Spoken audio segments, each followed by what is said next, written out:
Training mode में आपका स्वागत है। ये एनसीईआरटी क्लास 6 का भूगोल का लेसन 6 होगा। ठीक, इसमें हम लोग अलग अलग लैंड फॉर्म जो होता है पर्वत पठार इसके बारे में जानेंगे और फिर क्वेश्चन लगाएंगे। देखिए, पर्वत पठारों से भिन्न होते हैं। हिमानी कहाँ पाई जाती है, दक्कन के पठार कहाँ स्थित है। पहले आइए हम लोग कुछ इसका देख लेते हैं, थ्योरी देख लेते हैं, क्वेश्चन आसानी से फिर लगा लीजिएगा। आइए देखिए, ये हम लोग का कुछ पठार जो दिया हुआ है वो भी देखेंगे। पहले कहते किसे, पर्वत किसे कहते हैं। तो पर्वत पृथ्वी की सतह की प्राकृतिक ऊंचाई है। पर्वत का शिखर छोटा तथा आधार क्या होता है, चौड़ा होता है। मुख्यतः ये शंक्वाकार के ऐसे होते हैं। आधार क्या होता है, इसका चौड़ा होता है और ये ऊपर वाले पतले होते हैं। ठीक, कुछ पहाड़ों बादलों से भी ऊंचे होते हैं। जैसे कि आप ऊंचाई से, जलवायु जैसे जैसे ऊंचा जाते हैं, ठंडी होती जाती है तो बर्फ जम जाता है ऊंचाई काफी हो जाने पर। और पहाड़ और पर्वत में डिफरेंट भी है। पहाड़ 600 मीटर की ऊंचाई तक हम पहाड़ बोल सकते हैं। अगर उससे ज्यादा ऊंचाई बढ़ता है तो उसको हम लोग पर्वत बोलने लगते हैं। कुछ पर्वतों पर हमेशा जमी रहने वाली बर्फ की नदियां होती है जिसे हम लोग हिमानी कहते हैं। बर्फ से जमी हुई नदियां को हिमानी कहते हैं। ठीक, कठोर जलवायु होने के कारण यहाँ पर लोग रहने के लिए बहुत कम रहते हैं। यहाँ पर बहुत कम लोग निवास करते हैं। ठीक, और कृषि योग्य भूमि भी यहाँ पर नहीं है। और बहुत से पर्वत श्रृंखला एक समानांतर श्रेणी में श्रृंखलाबद्ध रहते हैं, जैसे हिमालय हुआ अलग अलग। बहुत से पर्वतीय तंत्र समानांतर श्रृंखलाओं के क्रम में व्यवस्थित होते हैं। सैकड़ों किमी तक ये फैले रहते हैं, जैसे हिमालय हुआ, अल्प्स हुआ तथा एंडीज हुआ। हिमालय, अल्प्स और एंडीज कहाँ पाए जाते हैं, पहले ये आप देख लीजिए। हिमालय जो पाए जाते हैं वो कहाँ, एशिया में, जो कि भारत और नेपाल वाला क्षेत्र है, और चाइना वाला। अल्प्स जो पाए जाते हैं ये कहाँ, यूरोप में, और जो तथा दक्षिण अमेरिका में क्या पाए जाते हैं, एंडीज पाए जाते हैं। हम लोग अगर रफली अगर इसका मैप निकालें तो यहाँ पर देख सकते हैं ये सातों कॉन्टिनेंट है हम लोगों का, विश्व का। यहाँ पर हम लोग का प्यारा भारत है और यहाँ पर आप देख सकते हैं कि इस यहाँ पर जो है हिमालय है। ठीक, और यहाँ पर क्या है, ऐसे यूरोप को अलग कर देता है यूराल। यहाँ से यूराल है, यहाँ छोटा सा। और यहाँ पर क्या पाया जाता है, यहाँ पर है रॉकी, रॉकी पर्वत। और यहाँ पर है एंडीज जो सबसे लंबी है, यहाँ पर एंडीज है। ठीक, अब यहाँ पर अप्लेसियन है, इधर वाला क्षेत्र में अप्लेसियन है। और ये ऑस्ट्रेलिया का ग्रेट डिवाइडर क्षेत्र जो है, इधर पूर्वी में ऑस्ट्रेलिया का ग्रेट डिवाइडर क्षेत्र है। ठीक, और जो यहाँ पर अल्प्स जो पर्वत है, अल्प्स यहाँ पर है, अल्प्स यहाँ पर है। ठीक, आप देख सकते हैं। और बाकी एटलस आप देखिएगा, एटलस भी, तो एटलस यहाँ पड़ता है, अफ्रीका, अफ्रीका कॉन्टिनेंट में एटलस पड़ता है। किलिमंजारो इधर पड़ जाता है, वो ज्वालामुखी पर्वत है। तो वो सब हम लोग देखेंगे आगे। ठीक, आप आइए देख लेते हैं कि पर्वत कितने प्रकार के होते हैं। पर्वत 3 प्रकार के होते हैं मुख्यतः। एक बलुत पर्वत होता है, एक बसंत पर्वत होता है, एक ज्वालामुखी पर्वत होता है। बलित पर्वत किसे कहते हैं, जो बलयन क्रिया के कारण लगता है, जो कि आंतरिक क्रिया है पृथ्वी का। ठीक, जैसे कि आप देख सकते हैं यहाँ पर दिया हुआ है, हिमालय और अल्प्स पर्वत बलित पर्वत है। इनकी सतह उबड़ खाबड़ तथा शिखर शंक्वाकार है। भारत की अरावली श्रृंखला विश्व की सबसे प्राचीन श्रृंखला है। अरावली क्या है, सबसे पुरानी है, विश्व की सबसे पुरानी श्रृंखला है। और ये अपर्दन के कारण ही यह श्रृंखला घिस सी गई है, टूट फूट गई है, घिस सी गई है। और उत्तरी अमेरिका के अप्लेसियन तथा रूस का यूराल पर्वत गोलाकार दिखाई देता है। उत्तरी अमेरिका में कौन है, आपको बताएं, अप्लेसियन पर्वत है। और यूराल पर्वत जो दिखाई देता है, इसकी ऊंचाई भी कम है। ठीक, और ये सब बलित पर्वत है। यहाँ पर देखिए, लाइक अगर आप देखिएगा अरावली पर्वत श्रृंखला, तो ऐसे ही दिखाई देता है क्योंकि टूट फूट गया है, ऐसे ही आपको दिखाई देता है अरावली। ठीक, यहाँ पर आप देख सकते हैं। और जो हम लोग का हिमालय है वो लंबे ऐसे देखते हैं ना, बर्फ जैसे कि आसमान छू रहा है, ऐसे दिखाई देता है। ठीक, ये सब, ठीक, हिमालय जो कि बर्फ वाला है, बलित पर्वत है, अधिकतर ऐसे ही दिखाई देते हैं। यहाँ पर देखिए, बलित बलन क्रिया के कारण क्या होता है, ऊपर नीचे ऐसे ऐसे हो जाते हैं। ठीक, यहाँ पर देख सकते हैं। अब आइए आगे, आइए आगे हम लोग देखते हैं कि एक और पर्वत का प्रकार आता है, वो कौन सा है। जब बहुत बड़ा भाग टूट जाता है तथा ऊर्ध्वाधर रूप से विस्थापित हो जाता है तथा तो भ्रसंत पर्वत का निर्माण होता है। जब टूट फूट कर ऊपर नीचे चला जाता है, ऊपर वालों को हम क्या कहते हैं, उत्खंड कहते हैं। जो नीचे धंस जाता है उसे हम लोग द्रोणी भ्रंश कहते हैं। और इन्हीं से 2 नदियां भी जो भ्रंश से 2 नदियां जाती है, गोदावरी और ताप्ती, जो कि पश्चिम अरब सागर में जाकर गिरती है। ये आपको पता होना चाहिए। ठीक, तो ऊपर वाले को हम लोग क्या कहते हैं, हॉस्ट कहते हैं। और नीचे जो धंसा रहता है उसे हम लोग ग्रेबन कहते हैं। ये याद रखिएगा, हॉर्स और ग्रेबन, क्योंकि क्वेश्चन इस पर यूपीएससी बना चुका है पहले। देखिए, यूरोप की राइन घाटी और वार्सेज पर्वत तरह इसी तंत्र का उदाहरण है। ठीक, एटलस में दिए गए विश्व के मानचित्र में इसे देखिए, यहाँ पर आप दिखा सकते हैं। देखिए, ये जो यहाँ पर आप देख रहे हैं ना, क्या है कि 2 तरफ से उठ चुका है। इधर भी ये उठा हुआ है और बीच में धंसा हुआ जमीन है। ठीक, और इसी से एक नदी बहती हुई आ रही है, दिख रहे हैं ना। तो ये क्या है, ये बसंत पर्वत है, जो कि 2 तरफ ऊपर ऊंचे उठ जाते हैं। और ऐसे ही एक आती है, ऐसे ही बहकर ऐसे ही जाती है पश्चिम की तरह, बहकर 2 नदी जाती है। ये जो मुख्यतः लंबी नदी है वो नर्मदा और ताप्ती नदी, और जाकर अब अरब सागर में अपना पानी गिराती है। ठीक, ज्वालामुखी पर्वत, अब लास्ट पर्वत है ज्वालामुखी पर्वत। ठीक, तो ज्वालामुखी पर्वत ज्वालामुखी क्रियाओं के कारण बनता है। अफ्रीका का माउंट किलिमंजारो, कहाँ माउंट किलिमंजारो है, अफ्रीका में। और जापान का फ्यू फ्यूजियामा पर्वत इस तरह का उदाहरण है। ठीक, माउंट किलिमंजारो यहाँ पर आप देख सकते हैं ज्वालामुखी क्रिया द्वारा ये बना हुआ पर्वत है, काफ़ी ऊंचा हो जाता है तो बर्फ जम जाता है। ठीक, पर्वत हो जाता है। यहाँ पर आप देख सकते हैं इसका, यहाँ पर देख सकते हैं ये ज्वालामुखी क्रिया द्वारा बना हुआ है। आगे के हम लोग देख लेते हैं पर्वत के प्रकार। देखिए पठार, पर्वत अब खत्म, अब आ जाता है पठार। पठार किसे कहते हैं? तो पठार उठी हुई और सपाट भूमि होती है, लेकिन ये सपाट भूमि, उठी तो हुई होती है लेकिन सपाट भूमि होती है, समतल होती है। यह आसपास के क्षेत्रों से अधिक उठा होता है, इसका प्रकार होता है आसपास के क्षेत्रों से। और ये मेज के समान होती है, जैसे एक पहिया लगा होता है ना मेज, ऊपर बहुत ऊंचाई पर इसे समतल होता है, ऐसे ही होती है। ठीक, जिनकी ढाल खड़े होते हैं। पठारों की ऊंचाई पर कुछ 100 मीटर से लेकर कई हजार मीटर तक होती है। पर्वतों की तरह पठार भी नए और पुराने हो सकते हैं। भारत में सबसे, भारत में पूछ सकता है तो कौन है, तो यहाँ पर देख सकते हैं भारत में ये दक्कन का पठार पुराने पठारों में से एक है। और केन्या, तंजानिया, युगांडा के पूर्वी अफ्रीका, ऑस्ट्रेलिया के पठार भी इस प्रकार के उदाहरण है। तिब्बत के पठार को विश्व का छत भी बोला जाता है। आप देख सकते हैं तिब्बत के पठार को विश्व का सबसे बड़ा पठार है। और इसकी ऊंचाई कितना है, तो 4000 से 6000 मीटर तक है तिब्बत के पठार का। ठीक, पठार बहुत उपयोगी होते हैं, जड़ी बूटी वहाँ मिलता है। ठीक, पठारी भागों में अब देखिए पठारी भागों में बहुत अयस्क भी पाए जाते हैं। देखिए अफ्रीका का पठार सोना और हीरा के खनन के लिए प्रसिद्ध है। भारत में छोटा नोक पठार किसके लिए? लोहा, कोयला और मैग्नीज के बहुत बड़े भंडार पाए जाते हैं। भारत में छोटा नागपुर पठार के बारे में आप जानते होंगे। देखिए पठारी क्षेत्रों में बहुत से जलप्रपात होते हैं। जलप्रपात क्या होते हैं मैं आपको दिखाता हूँ।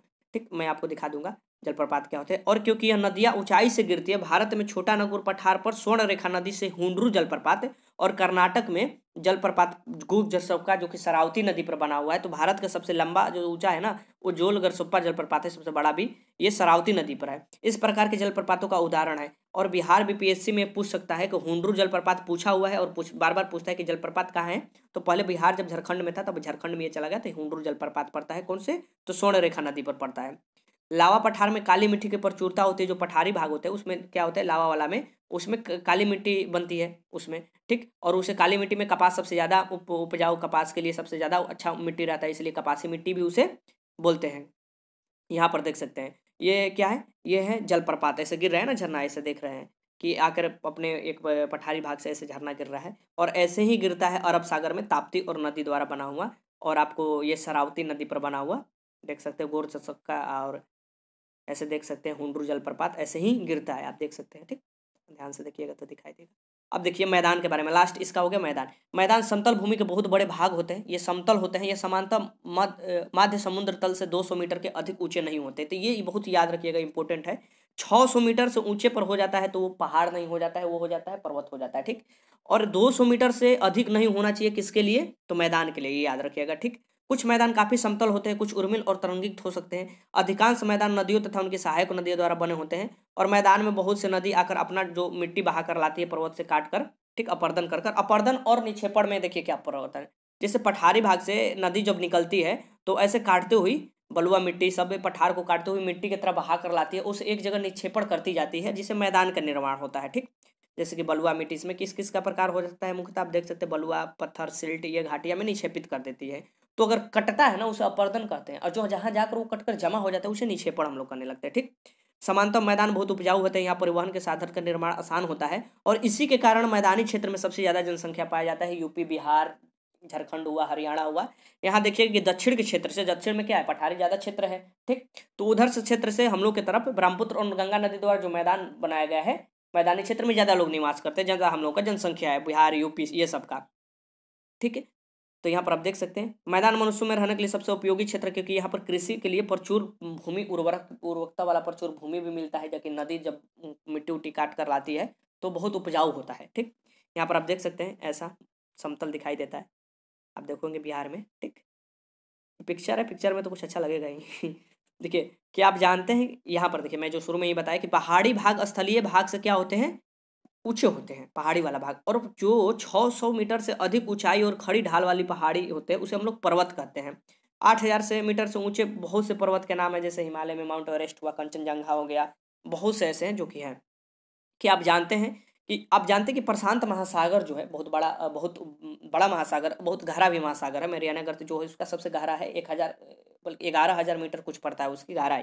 यहाँ पर आप देख सकते हैं कि इसके अंदर भी एक पाया जाता है मोनोकी पर्वत, प्रशांत महासागर के अंदर भी, जिसकी कितना है, तो एक 10,205 मीटर, मतलब लगभग 10 किलोमीटर इसका क्या है, अंदर में है।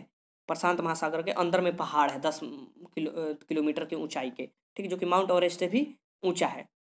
अब ये रहा आपका। अब देखिए आप आसानी से हर क्वेश्चन लगा लीजिएगा। आइए हम लोग क्वेश्चन लगाते हैं, बहुत अच्छा लगेगा क्वेश्चन लगाइएगा, तो हर क्वेश्चन आप लगा सकते हैं। और ऐसे ऐसे क्वेश्चन आ जाते हैं बेसिक से, हम लोग 12th तक क्लियर कर लेंगे बहुत ही जल्दी। ज्योग्राफी का एनसीईआरटी और भी सब्जेक्ट शुरू होने वाला है। देखिए पर्वत पठारों से भिन्न होते हैं। पर्वत पठारों से क्यों? तो ऊंचाई के कारण भिन्न होते हैं, आपको पता होना चाहिए, ठीक। हिमानी कहाँ पाई जाती है? तो हिमानी जो पाई जाती है, जो कि आप पर्वतीय क्षेत्रों में जो नदियाँ होती है वो जम जाती है बर्फ के कारण, हिमानी बन जाती है, वो हिमानी पर्वतीय क्षेत्र में पाई जाती है, ठीक। दक्कन का पठार कहाँ स्थित है? तो वो हमारे भारत में स्थित है। दक्कन का पठार कहाँ स्थित है? भारत में थी। यंगोत्सो नदी कहाँ बहती है? तो मैंने बताया आपको कि यंगोत्सो नदी जो है वो चीन में बहती है। जैसे ब्रह्मपुत्र और गंगा नदी का मैदानी क्षेत्र है, वैसे यंगोत्सो नदी का चीन में मैदानी क्षेत्र है, ठीक। तो ये चीन में बहने वाली नदियाँ है, ठीक। यूरोप की एक महत्वपूर्ण पर्वत श्रृंखला कौन सी है? तो जो यूरोप की महत्वपूर्ण पर्वत श्रृंखला है, मैंने यहाँ पर आपको बताया कि यूरोप की महत्वपूर्ण पर्वत श्रृंखला, यहाँ पर आप देखिए रॉकी भी पर्वत श्रृंखला, यहाँ पर देखिए ऑप्शन में क्या क्या दिया, पहले ये देख लीजिए, ठीक। ये दिया है रॉकीज, अल्प्स और एडिस। तो रॉकीज जो पाई जाती है, रॉकी पर्वत श्रृंखला, यहाँ पर देखिए, फिर से मैं आपको दिखा देता हूँ यहाँ पर मैप में। पहले यहाँ पर आप देख सकते हैं कि यहाँ पर जो पाई जाती है रॉकी है, यहाँ पर ये उत्तरी अमेरिका के पश्चिमी छोर पर, और ये एडिस सबसे लंबी पर्वत श्रृंखला है। सबसे ऊंची नहीं, ध्यान रखिएगा, ऊंचा माउंट एवरेस्ट की चोटी हो जाता है हिमालय में जो पाया जाता है, ठीक। सबसे लंबी ये है, ठीक।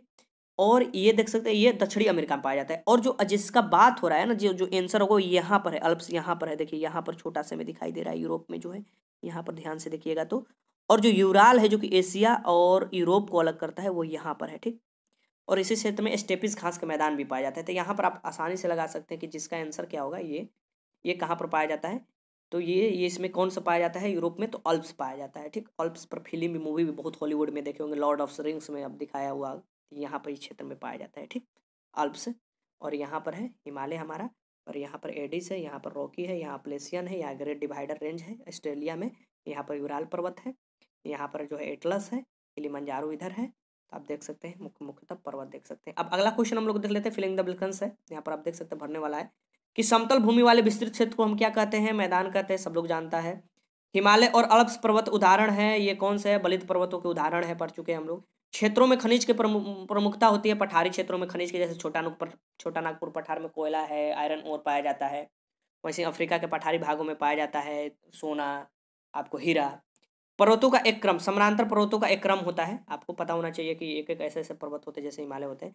कृषि के लिए सबसे अधिक उत्पादन क्षेत्र होता है, मैदानी क्षेत्र होता है, कृषि के लिए सबसे अधिक उत्पादन क्षेत्र होता है। यहाँ पर आप लास्ट में मैंने दिखाया था आपको, यहाँ पर आप देख सकते हैं कृषि किया हुआ है, यहाँ पर देखिए ये कृषि के लिए। तो यहाँ किसका सीजन पता है आपको? अभी चल रहा है यहाँ पर गेहूँ का सीजन चल रहा है, ठीक है। तो कैसा लगा वीडियो जरूर बताइएगा, वीडियो को ज़्यादा से ज़्यादा शेयर कीजिए, लाइक कीजिए। अगर आपका कोई सुझाव है तो कमेंट बॉक्स में दीजिए। और जल्दी हम लोग इसका दूसरा और 7वां 8वां चैप्टर भी खत्म कर लेंगे, और फिर हम लोग 7 क्लास के देखने लगेंगे। और जैसे जैसे आगे की तरफ आप बढ़ते जाइएगा ना, आपको बहुत ही आसान लगने लगेगा ज्योग्राफी, ठीक। धीरे धीरे हम लोग सब खत्म कर लेंगे चैप्टर। तो वीडियो को ज़्यादा से ज़्यादा शेयर कर हेल्प कीजिए, ज़्यादा से ज़्यादा शेयर कीजिए, लाइक कीजिए, स्टडी मोड चैनल को सब्सक्राइब कीजिए। वीडियो देखने के लिए आपका बहुत बहुत धन्यवाद।